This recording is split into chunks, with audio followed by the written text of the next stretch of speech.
नमस्कार दोस्तों, आज मैं आपको एक ऐसी कहानी सुनाने जा रहा हूँ जो सच्चाई पर आधारित है।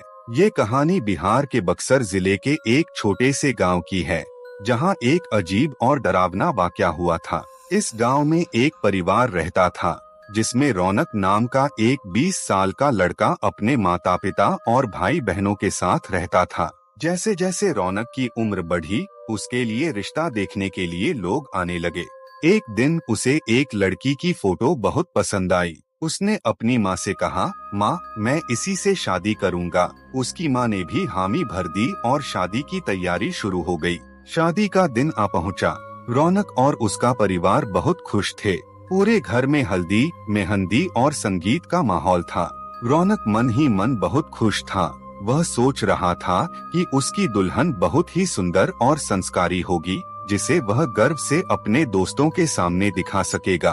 शादी धूमधाम से संपन्न हुई और अगले दिन विदाई का समय आ गया। उस समय गांव में रिवाज था कि दुल्हन को डोली में अकेले ससुराल लाया जाता था। 4 कहार डोली लेकर चले जा रहे थे। रास्ते में थकावट होने पर उन्होंने डोली को एक आम के पेड़ के नीचे रख दिया और पानी पीने लगे। लेकिन तभी कुछ अजीब हुआ। डोली के अंदर बैठी दुल्हन की जगह पेड़ की चुड़ैल उतरकर बैठ गई। कहारों को इसका जरा भी आभास नहीं हुआ। थोड़ी देर बाद डोली अपने ससुराल पहुंच गई। शाम ढल चुकी थी और रौनक अपनी नई दुल्हन के साथ कमरे में पहुंचा। वो बहुत खुश था, लेकिन तभी उसे जोर से प्यास लगी। उसने अपनी दुल्हन से पानी मांगा। दुल्हन ने कहा, आप बैठिए, मैं पानी ला रही हूँ। लेकिन जो उसने अगला कदम उठाया, उसे देख रौनक के होश उड़ गए। दुल्हन ने अपना हाथ लंबा किया और कुएं से पानी खींच लिया। ये देख रौनक जमीन पर गिर पड़ा और बेहोश हो गया।